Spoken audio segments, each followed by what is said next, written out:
The number of homicides in the U.S. has been going up for the past few years, and now a report is detailing where those increases are and are not coming from. Specifically, Richmond, Virginia, and Memphis top the list for the highest increases per capita, while St. Louis and Atlanta saw the lowest. That's comparing the first quarter of this year to last year. We get some expert analysis on the factors involved. Joining me now is John Lott, the president of the Crime Prevention Research Center and author of Gun Control Myths. John, it is great having you with us. Well, thanks for having me on.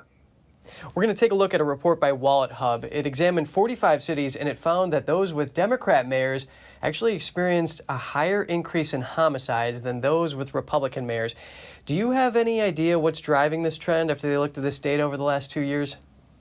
Well, I don't think it's any mystery about what's going on. It's not particularly difficult. If you make it so it's less risky for criminals to go and commit crime, you're going to have more crime.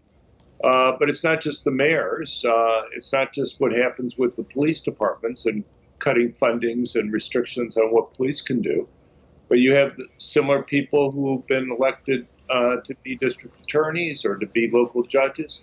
The decisions about how to fight crime are basically local decisions. You have district attorneys in many areas who are refusing to prosecute violent criminals. You have liberal judges who have released large numbers, in some places half or even 2/3 of the inmates from local jails. And again, if you make it so it's not risky for criminals to commit crime in many different ways, you're going to have more crime.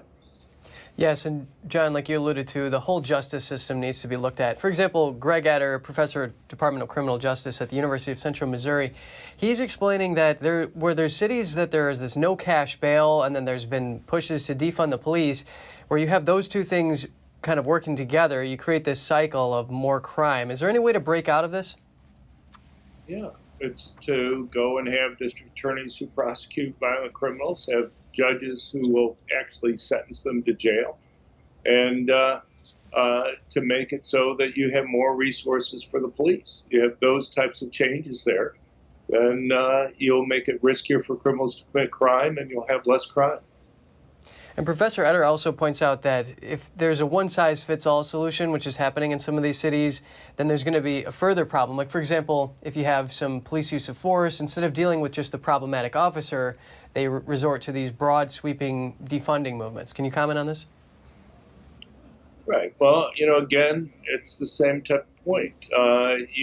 Some people may feel that they have legitimate concerns about a particular officer or whatever. It's unlikely that it's the whole police force. It's not systemic, as some people would like to claim.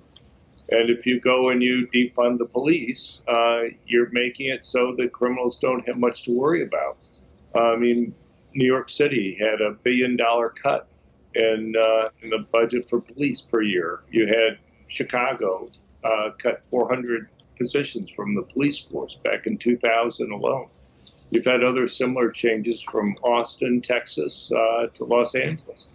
And so, it's just one of many ways that they've made it less risky for criminals to go and commit crime. Yes, following the death of George Floyd, there has been that big push to defund the police. So, John, some experts say that poverty rates are actually a bigger factor in contributing to these rising homicide rates than the politics of the mayor. For example, Memphis has a higher poverty rate, 25%, and Garland, Texas, both of these mentioned in the WalletHub report, only has about 13%, the national average. And these were both cities with high homicide rates. So can you comment on here, comparing apples to apples?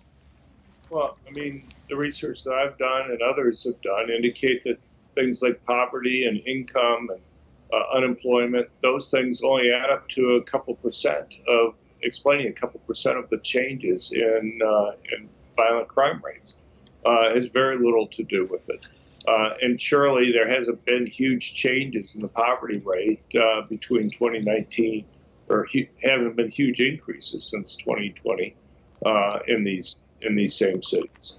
I don't think that can explain very much at all. I think it's much simpler. I think it's just whether it's risky for criminals to go and commit crimes, and as you've made it less risky for them to do so, you've had more crime occur.